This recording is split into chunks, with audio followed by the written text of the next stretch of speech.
Well, I think I came up with a solution to my audio drag problems, my audio not syncing. And so by simply wearing this bandana around my mouth, no matter how out of sync it is, you still.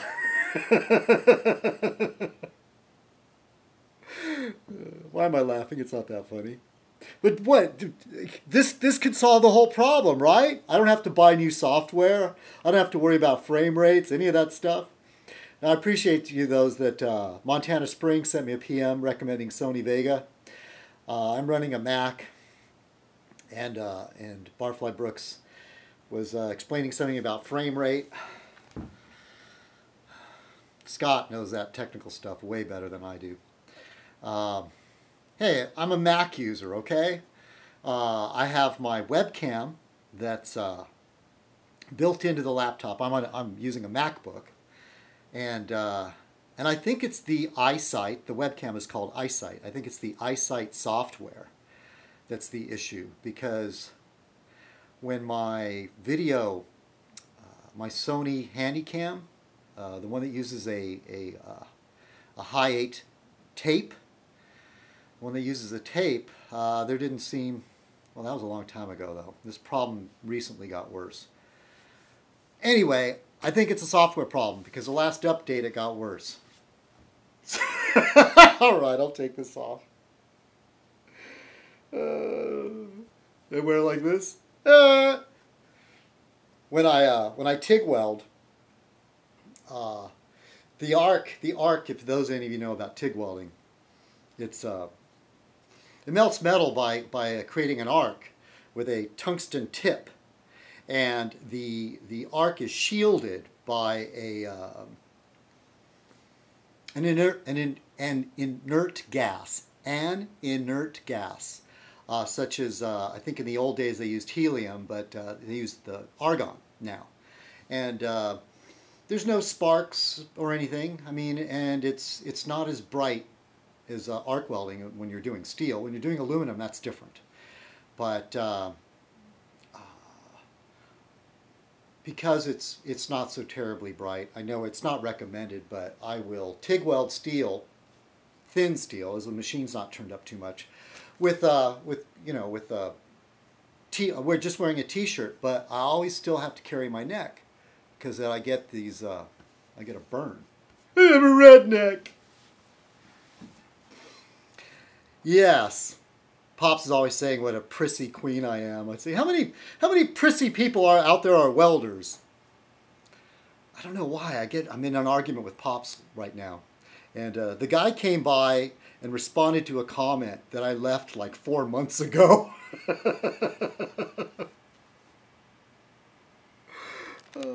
And he berates me on my demeanor on camera, like I think I'm in Hollywood or something. Dude, I'm not the one that makes little short films and stuff, trying to be an actor.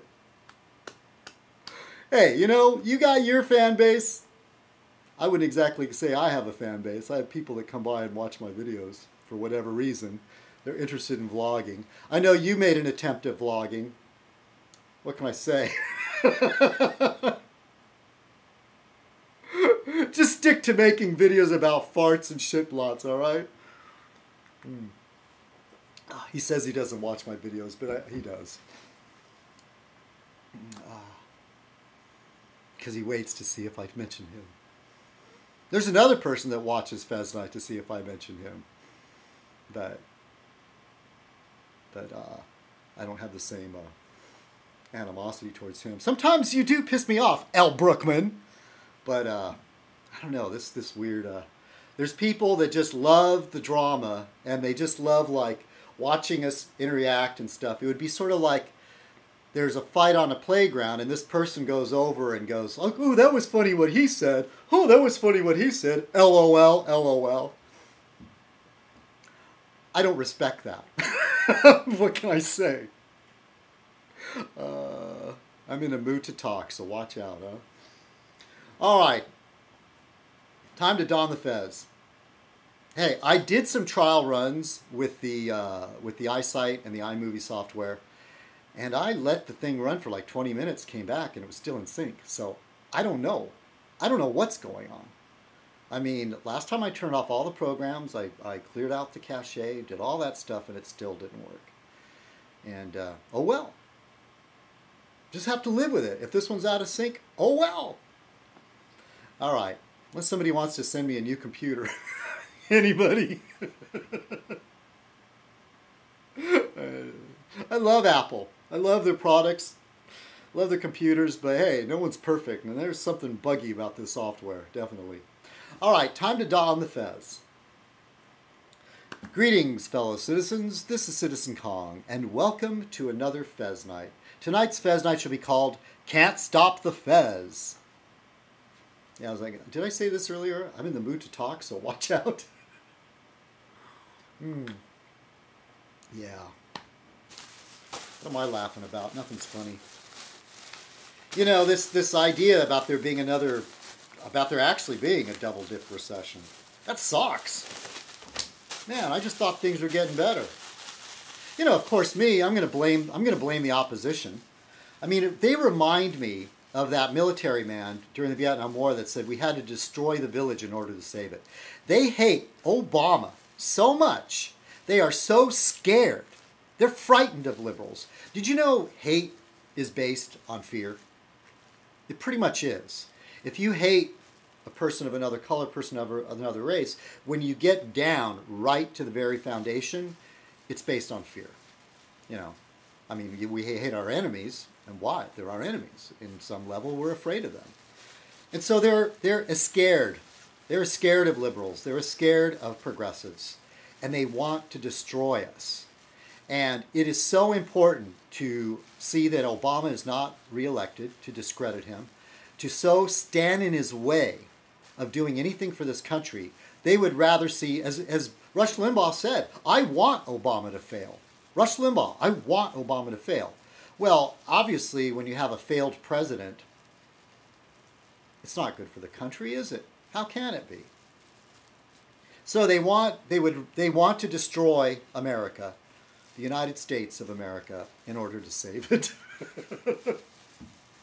To save it for family values and Christian picnics. Oh, and by the way, we're a Christian nation. The things that they say, you know. I was talking to somebody. There's a guy, okay, and I've started this new job. I've been there, I passed my probation. Pops, the guy that said I wasn't going to last a month. You're such an idiot. You know, and he says, I accused him of monitoring my channel. I said, you monitored my channel. Because that comment that he responded to, he only commented to it after I featured it on my channel. And he said, no, he tried to deny it. So, I run circles around that guy.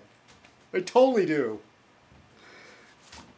Pops, if you would just sober up for a while, for like several days, you know, that'd be a big help. Definitely a big help. I think even then you might reach average intelligence. If you would just sober up. Oh. Yeah, I know. You know, the thing about Fez Night, when I turn on the camera, I really don't know what I'm going to talk about. Usually I might take a few notes, as I always say. But it's what's on my mind. And he happened to be... yeah, I know, the video I featured, it was mean. You know, but I came across the video and I said, oh, wow, I forgot about that. At the time, I didn't feature it because I accepted it as a video response, but I didn't feature it because I just, you know, I thought it was mean. But sometimes I am mean, what can I say? And the whole thing about me being some sort of a, you know, what am I going to say? You know, I think my problem is, usually, I'm too nice. And people that are uncivilized or lack sophistication or do not understand subtleties perceive niceness as a weakness. You're stupid. Actually, it takes more strength to be nice. It does. It takes self-control. Because sometimes you just got to go. I mean, it's easy to react and do like the terrible thing. You know, knee-jerk reaction. Punch the guy. Let the air out of his tires. Kidnap his family. Hold a gun to their heads.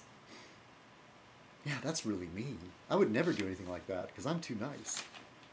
And that's not strength to act like that, is it? No.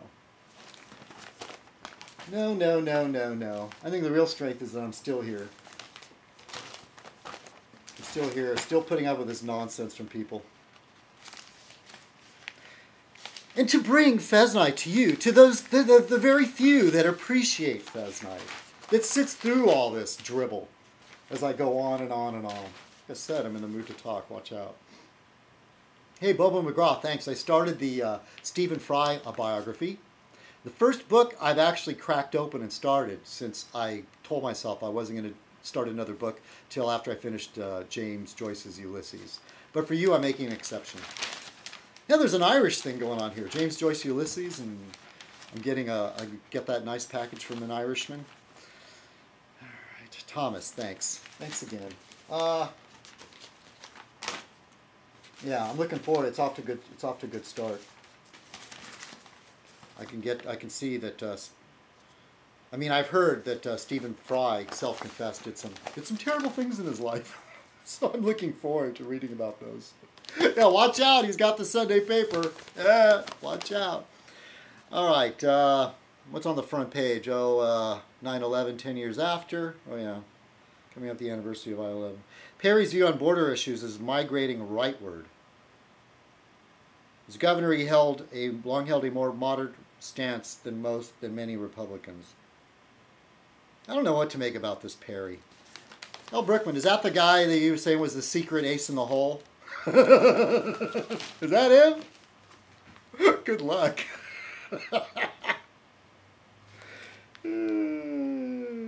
But even your own, didn't your own people attack him for being gay or something? A closet homosexual or something? At least the Dems, as far as I know, the Dems, you got Barney Frank. If you're a homo, you don't have to be closeted if you're a liberal or a Dem. But if you're a Republican or conservative, you kind of have to keep it a secret, right? Right, Al Brookman? Wink, wink. Yeah, I know about you and that Ron Reagan poster of him wearing a Speedo. Yeah. Yeah. Holding his stomach in. No, seriously though, I saw this great old, it was from a magazine, and it showed Reagan before he was governor of California. I think he was still in Hollywood. He might have been president of the Screen Actors Guild. But there's a picture of him with Nancy, and they're by a poolside, California lifestyle, swimming pools. And they're in bathing suits. Nancy looks all right. I like women with large heads. Problem is, as she got older, man, her body got smaller and more frail, and her head remained huge. Look at a recent picture of Nancy Reagan. Her head is huge. But I find that attractive in a woman. Big head and large hands. Not really. I'm kind of exaggerating that for humor's sake. I like how people pick up on that, and they try to use that against me, which really makes me laugh when it's stuff that I said myself. Weird stuff like that. Like I say, my motto is any port in a storm. I figure you get a lot more action if you lower your standards. And, I'm not going to do like a Timmy video. I think that's kind of pathetic. I don't know if it's pathetic, but I wouldn't do that. I mean, I could go through my old shoe boxes of pictures and show pictures of women that I've been with. And admittedly, I have a hard time maintaining a long-term relationship, and there are long dry periods. This last period's been the longest. But I think I've done all right over a lifetime of having a variety of women. They're all crazy, but I've had a variety.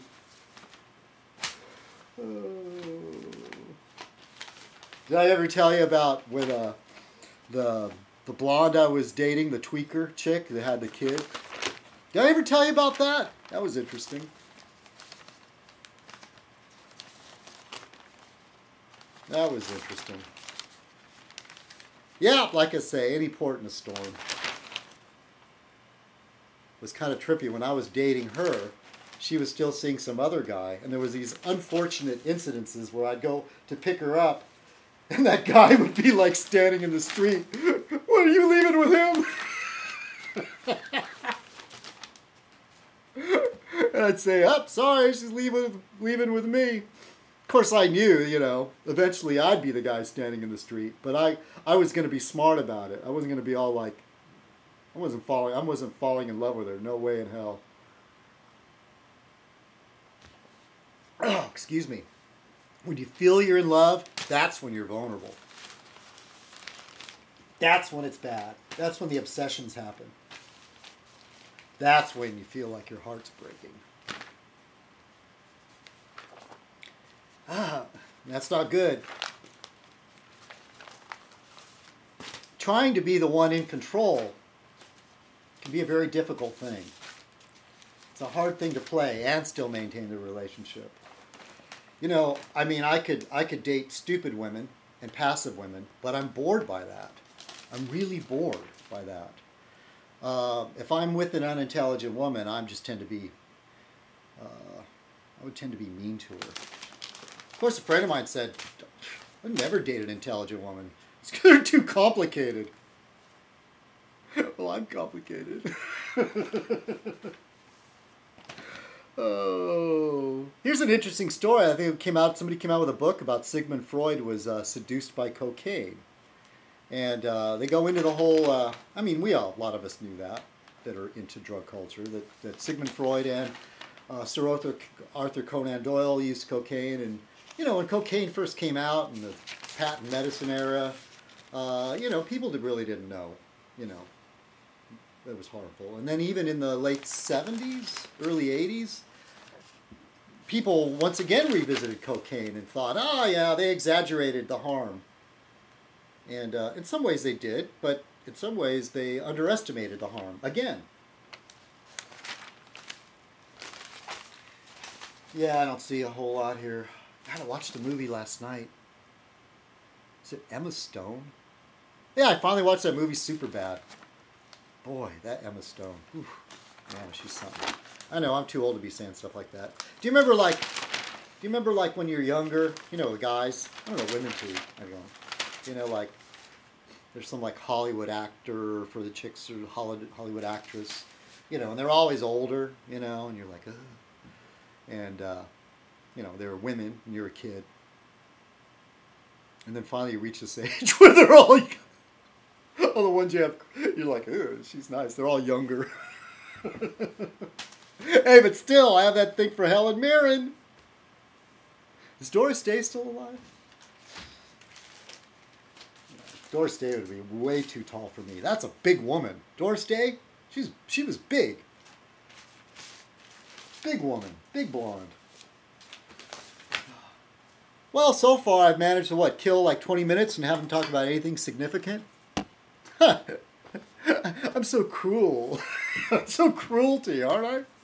Aren't I cruel? What was this Fez Night called again? Can't Stop the Fez? Yeah.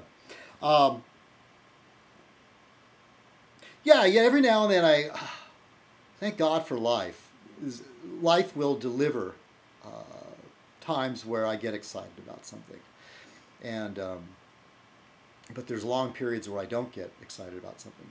A feeling that I'm falling in love, that's the most heavy, intense excitement that I probably could usually feel. But a new project, a new opportunity, you know, somebody, you know, getting me a metalworking project or some sort of gig. You know, it's funny, there was some weird politics. Remember I told you about that job? Timmy's like, he's making lamps. Yeah, because they showed the company I was working for on the local news.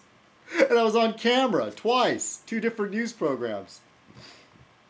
But anyway, yeah, weird politics at that company, man. Because there was basically a man and a woman. There was a woman's idea that founded the company.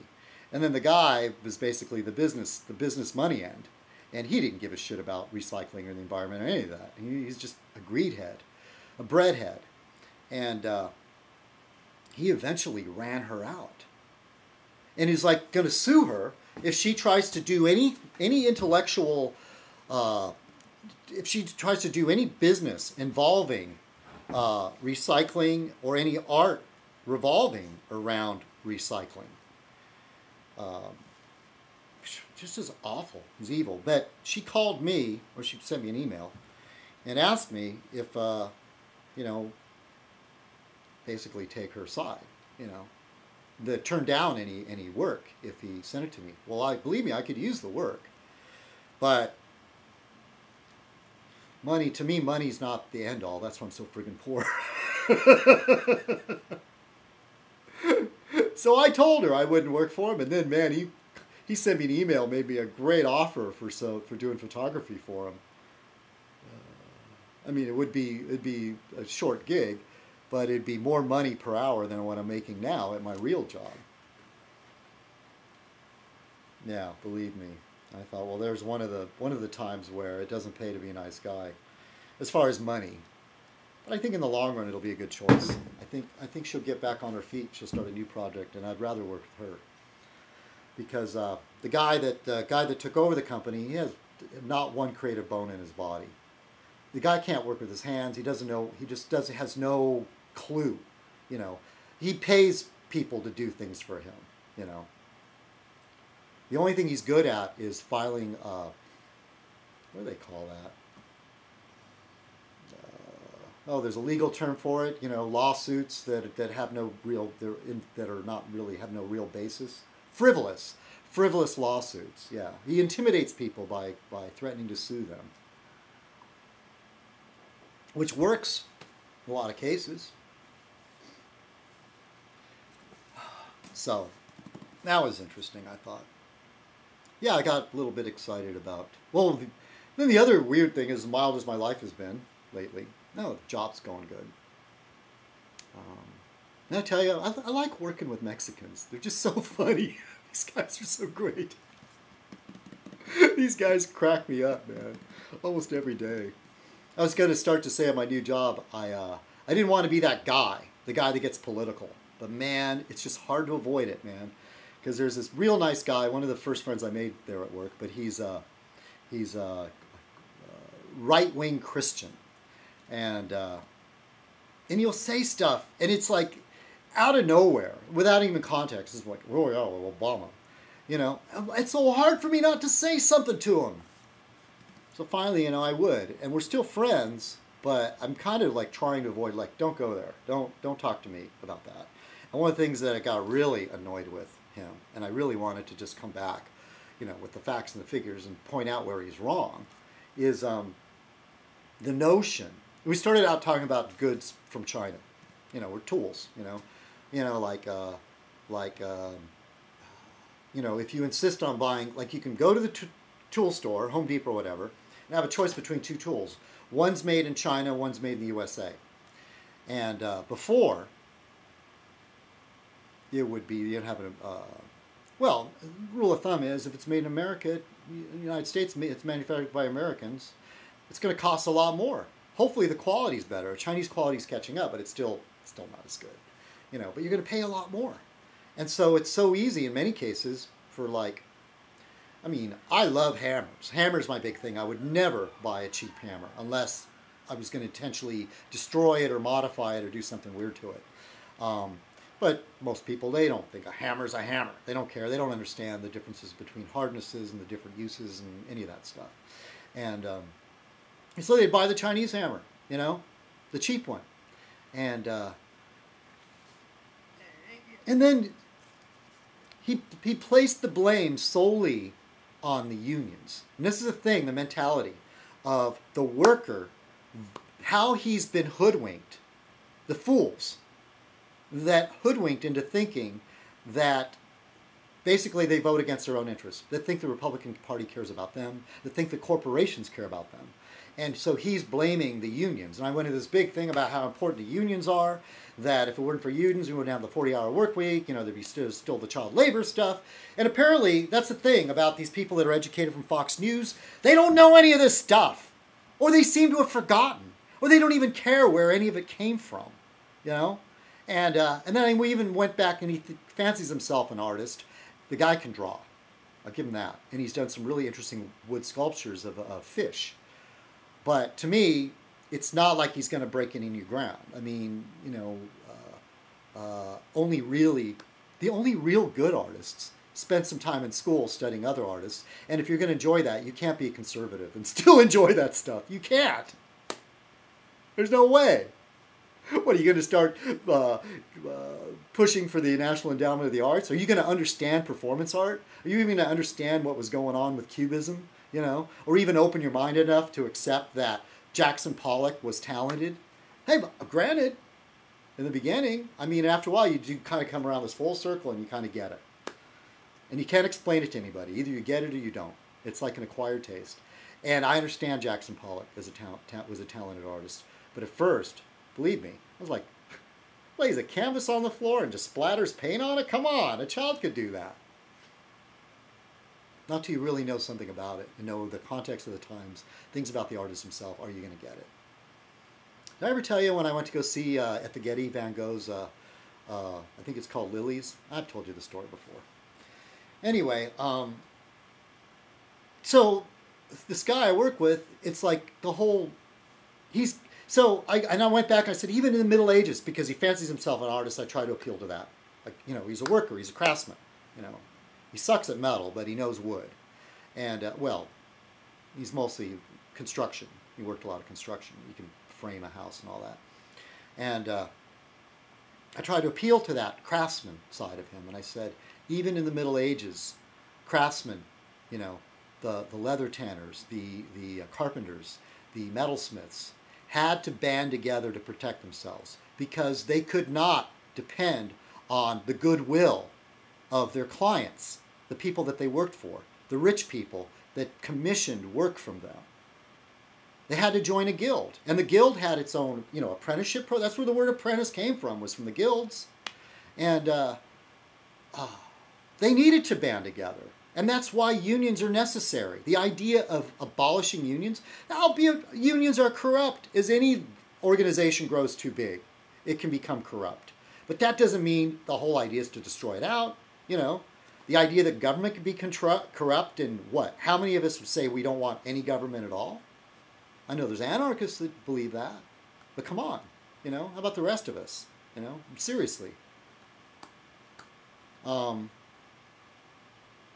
you know, you could see his, like, brain, like, couldn't wrap around it. And so he says, it's the pensions. It's not the unions, it's the pensions. And then I just thought, run this through your mind. You're saying that the entire world economy, the entire reason that the pensions broke the back, you know, of the global economy, of just the American economy, it just doesn't make sense in my mind. I was talking to an educated man, very educated man. I was mentioning this to him, and he said he just bought into the right-wing radio stuff. He believes in it, and he doesn't question anything else. The stuff they say on right-wing radio, he believes, you know, or Fox News. And that's the thing. It's a certain kind of mentality, you know. They always talk about sheeple. But what I say is you have to serve somebody. This idea that you can be completely free is bullshit. That's why I am a big fan of The Prisoner. That was the whole, the television show The Prisoner was this very, very long thought out, influenced by psychedelics. You know, it's a 60s show. But it pondered these ideas of what it is to be free, what it is to be an individual, you know. You know, the powers that be. Do you really know who you're serving, you know? In a sense, it sort of hinted at a world government, but there were two sides. Or was there? You know, actually, there was an actual thing that happened in World War II where they did take a place for spies that were pulled out of action, and they didn't know what to do with because they knew too much, and they kept them somewhere. And it wasn't exactly a prison, you know, but it was sort of like a place, a village. I was the only man in the village. Oh, the only man. Oh, never mind. Inside joke. Yeah, so I got excited about was watching a program, I guess it was produced by Showtime or made for Showtime, The Tudors, about Henry VIII and his 6 wives. Was it 6 wives? 6 wives of Henry VIII. Yeah, it started out as when he was a young man. And I know that, you're not going to use a movie or a made-for-television or whatever thing as a way to learn about history. But I still say there's things you can learn about. The details of like who was stooping who and who was, out for who or whatever, I put that aside. But the framework is valid because you can go back and you can do your research and you can read up on these people like Anne Boleyn and Catherine of Aragon. Those are 2 of his wives. His first wife was Catherine of Aragon, and then I found it really, really interesting. And one of the things is just amazing. Sure, Henry VIII was a tyrant, and I found it interesting because it wasn't one of those like sorcerers and swords kind of stuff I get into. I mean it was a period piece, of course. What was it, the 1500s, I think, something like that, and and in that period, jousting had become more of a sport. They didn't really joust on the battlefield, or whether they ever jousted, I don't know. It was like an exercise, sport, competition, and they show King Henry putting on as a young man, putting on armor, and jousting, and the main point, as I wander all over the place on this, was what I found so interesting was the history and how world-changing Henry VIII was. Yes, he was a tyrant, but there was also another side to him. He was very mercurial. In fact, I forgot to look this up. There was one theory, not very accepted, that he contracted syphilis that accounted for his mental instability or whatever. I'm wondering if there's any scholars might perhaps suggest that he was bipolar because he was extremely moody, mercurial, but actually at the same time very brilliant at times, and then bouts of melancholy, and then the whole like falling in love so intensely. Yeah, he became obsessed with Anne Boleyn, obsessed with her so much that he manipulated the rules and all these different things so he could separate himself from Catherine of Aragon, which was, the argument was this marriage is not legal. And I won't go into all the details. And this topic is way too big for just a Fez night. As long as a Fez night may be, it's still too big. But in doing that, in becoming obsessed with Anne Boleyn and trying to extricate himself from that marriage, and Anne Boleyn had sympathies. See, that's the time when Martin Luther was leading the Reformation. And the influences were coming to England. And little things like, there's a printing press, the Catholic Church, it was illegal to translate the Bible from Latin into German or English. So there were these people in England, in Britain, I don't know whether it was called Great Britain then, but in England, around London, etc., that were picking up on this stuff. They were sympathetic. It made sense to them. Ideas that a Christian should read the Bible for themselves and not depend on some priest interpreting it for them. And the other idea was that they kind of like thought, well, the church tells us that when we take the sacrament, that piece of bread, and it enters our mouth, it literally becomes, and people misuse the term literally all the time. Literally means it actually is. Like, my arm literally fell off. Well, it fell off, okay? It's on the ground, all right? Literally turned into Christ's flesh. And when you drank the wine, it literally turned into Christ's blood. And the Protestants were like, no, that doesn't make sense. It's symbolic. There's no like magic hoodoo voodoo here. And in fact, those new reformist Christians touted the idea that our movement is going to turn away from superstition. Now, I know my atheist friends are going to go, oh, it's all superstition. But you have to understand that this movement away from some of that opened the doors for actual science, an understanding of how the solar system works, and maybe perhaps even breakthroughs in medicine. And the whole stigma against the Catholic Church had about taking apart a cadaver to learn about the human body. When Michelangelo was doing that, no, it was not Michelangelo. Yeah, he did a little bit of body studies, I think. But the person I'm thinking of is Leonardo da Vinci. Did that illegally. He was breaking the law. And it created that whole thing about Henry VIII saying, I'm going to start the English church. He's separated from Rome.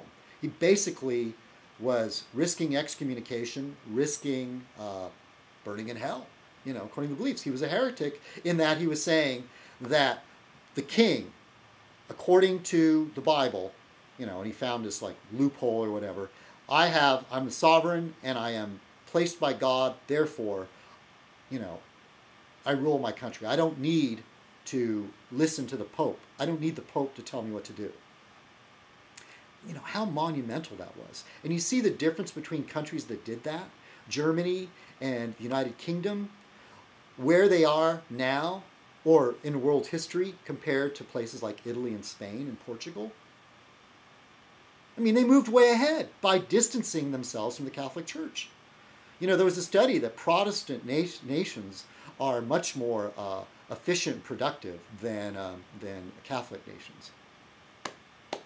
Thomas, yeah, if the Irish would have ditched that Catholicism, they'd be way ahead. It's not the whiskey that held them back. So anyway, how important that was. And then later, his daughter, I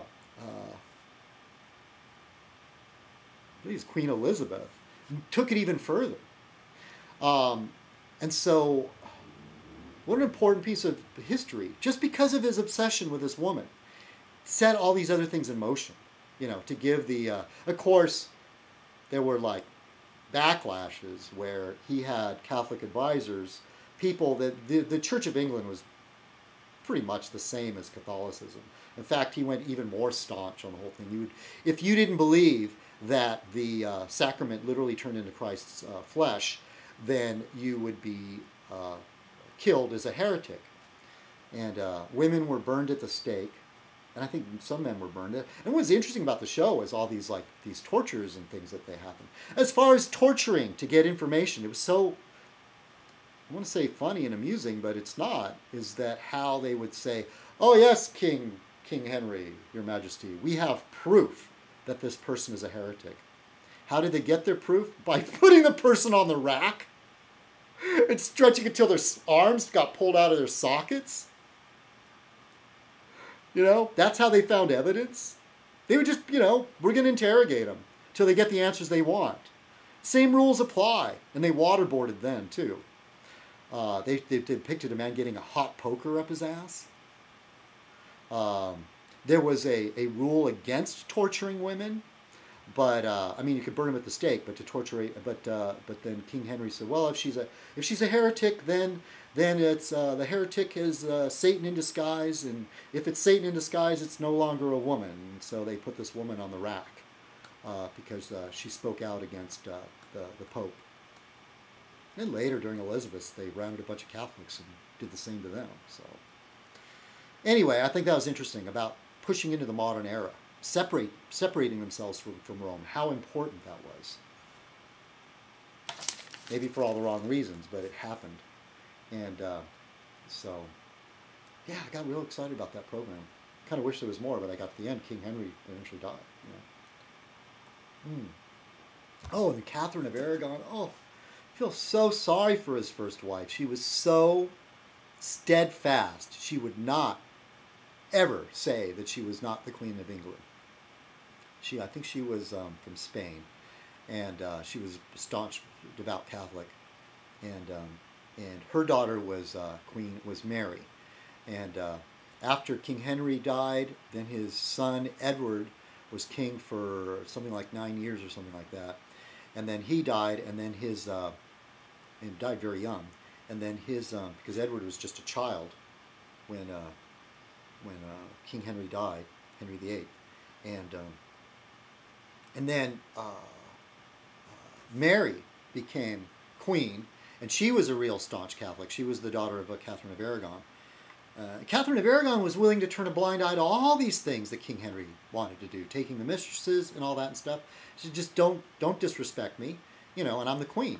But he wanted to marry Anne Boleyn, and Anne Boleyn was very manipulative, at least the way they're depicted in the movie.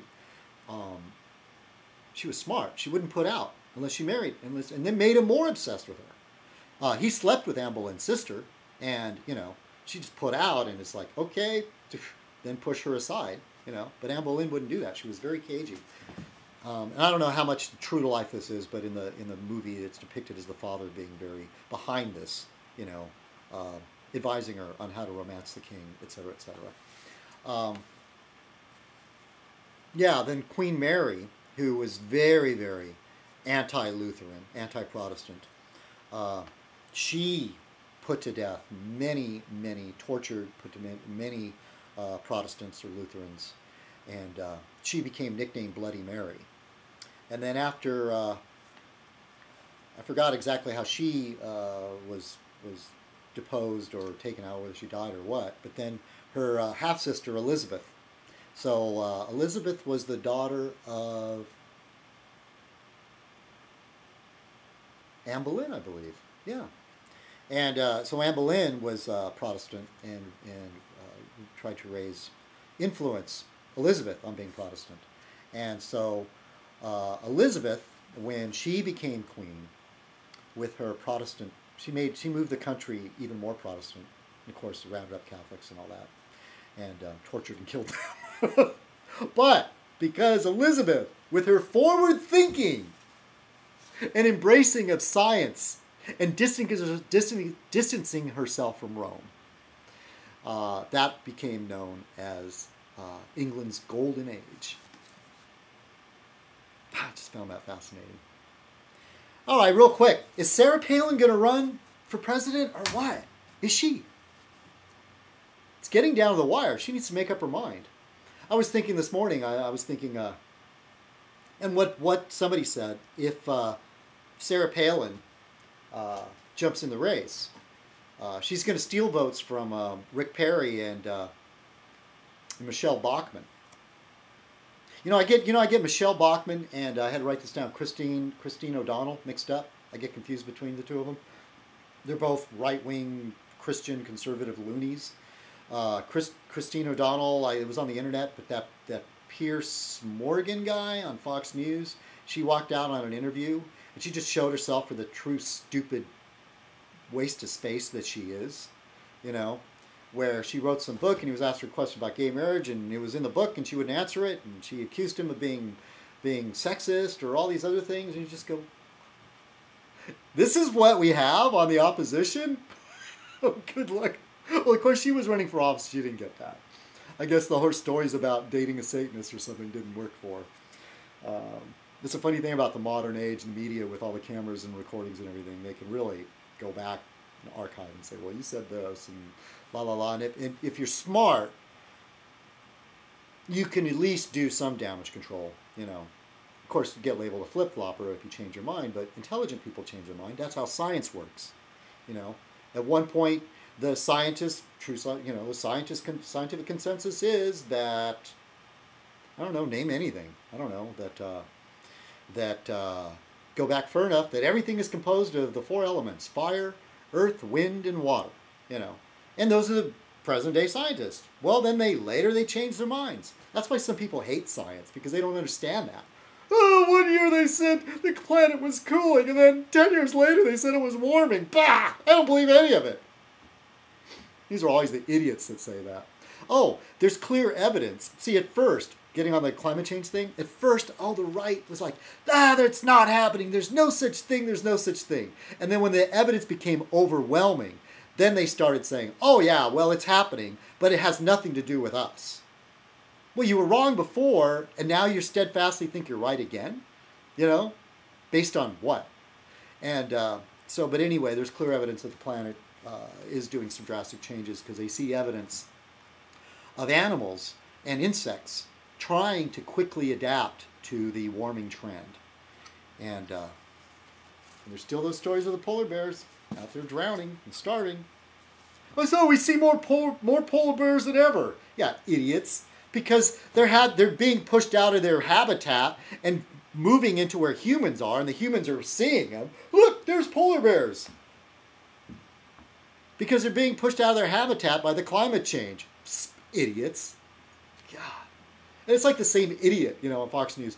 Oh, yeah, well, there was a record amount of snow. Ha ha, so-called global warming. But they don't understand that the climate change, the planet warming overall is going to create some weird shit. Like freaky ice storms, you know, and droughts and floods in places that didn't normally happen before. And the ocean level is rising. Just keep track of what's going on with Venice. Every year, the water rises higher and higher in Venice. You know, Italy, not Venice Beach, California. They're having a harder and harder time dealing with the rising tides there.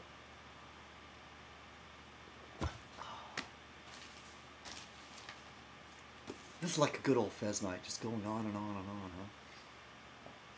Yeah, so I get Michelle Bachmann and Christine O'Donnell confused. Michelle Bachmann, another. Oh, so, anyways, if Sarah Palin runs, she'll be stealing votes from Rick Perry and Michelle Bachmann, therefore moving Mitt Romney to the forefront. Which I know a lot of people on the right dislike Mitt Romney because they're so-called Obamacare. Obamacare is based on his idea, which I don't like that idea. I don't like the idea about health insurance being mandatory. That's the wrong way to do it. You know, forcing people to get it the same way they do car insurance or something. No. I don't like that approach at all. You know me. I want to adopt like a Canadian or you know, British or whatever, some sort of European, you know, social system. Socialist? You know, it's funny at work. So I brought some go out for our break, smoke break, or whatever. I've started smoking at work again because it's like, oh, I go on the break and everybody's smoking. All right, I'll have a cigarette too. But I only end up having 3 a day at work. And so I brought, I had a couple plastic chairs I found in the alley, and I had them back here, and I said, I'll bring them to work because there's only like 1 chair out there. And like usually one guy always grabs a chair first, and we're just standing around, you know, talking, shooting the shit. And and then somebody else brought like an old broken office chair out there, and then there was like 2 chairs, and then I brought out 2 plastic chairs. And a couple of guys go, oh, that's really cool of you, man. You brought those chairs from home? Yeah, that's really cool. You know, and then we'd go out there, and he'd say, oh, no, you're sitting in Dave's chair. And I said, no. I brought those chairs for everybody. They're the people's chairs. I made eye contact with that guy, the conservative Christian right-winger. The people's chairs. You know, what a concept. These chairs don't belong to anybody. You know, they belong to all of us. Fucking commie. I love it. So anyway, I just thought if Mitt Romney, I need to learn more about this Rick Perry guy. There's something really to do. He might do well in Texas, but if he takes this homespun humor about loving America and haystacks and all that nationwide, I don't think it's going to work for him. And I think the country has a bad enough taste in their mouth from George W. You know, despite anybody that defends him, you know, come on. People know in their gut what a terrible president he was. And Rick Perry, it's too close to that, you know. What did I read somewhere this morning? That he is moving, he was a little too liberal as far as border issues. And so was George Bush, because George Bush had ties with big business that needed the cheap labor. And that's why he was a little like trying to pretend, I'm on your side, I speak Spanish too. Adio, you know, buenos dias, amigos. And, but it was really for his, you know, his buddies that owned meat packing plants and stuff that needed cheap labor. I don't think it was out of the goodness of his heart. Really, I don't. And so Rick Perry, I think he's got that going against him. We'll see. But if Sarah Palin enters it, oh boy, and I'll welcome that. So I was going to say, if Mitt Romney moves to the forefront, and who knows, gets the nomination, I really doubt he'd win against Obama. I really, really doubt that. But oh boy, the fodder, the basis for material for Trey Parker and Matt Stone, you know, the creators of South Park, and that hit Broadway show. I forget what it's called, but it's about Mormons, Mormon missionaries or something like that. It's a big hit, a musical. I can't remember the name of it now, but you know, Mitt Romney's a Mormon. That could be real good fuel for them. Glenn Beck is a Mormon too. Do we need that? No. Hey, I'm a liberal and all that, and trying to be accepting of all groups, except no Mormons, Jehovah's Witnesses, or Scientologists. Should just put them all on an island. No, I'm just kidding. Or am I? Put them on that island with anarchists and libertarians. Oh, I was reading somewhere about, what was it, on the Young Turks? I didn't read, I saw it on YouTube. That a group of rich libertarians are starting a libertarian country. You know, a sovereign nation on some island. So we'll see how that goes. I'd like to see a social model. I'd like to see social, and that's what I always got in arguments with the anarchists, or the anarcho-capitalists, which are the worst ones. The regular anarchists I love. I totally get along with them. But the anarcho-capitalists, don't get along with them. And I kept wanting to say to them, look, if this works, it's such a great system, show me the model. Show me a country that uses that system and where it's succeeding. Of course they couldn't. And they'd come up with excuses because every bit of the world is owned by somebody. Whatever. I don't get that. All right. I guess I'm near the end of that. Sorry. There's somebody actually stuck through this to the end. Congratulations. All right, this is Citizen Kong. Have a great week. Sorry again. Oh, how I make you suffer. Huh? And for my enemies that skip through Fez Night to see if I mention them. Hey, it's the same as watching it. And I know Andy, she has to come by so she can come by with about 10 or 12 sock accounts and thumbs down the videos. Thumb it down. But I don't care. I thought about turning it off, but no. I'm not going to let them win. I don't care. It doesn't bother me one bit. Just waste your energy. Over there, sitting in her trailer in the arid zone. Yeah, she doesn't live in a trailer, I know. You know, you think about it, Arizona. That's where the name must come from. Arid zone, Arizona. All right. I guess that's it. Everybody, have a great week. Thank you for watching. Can't stop the Fez. See you next time. All right? Cheers.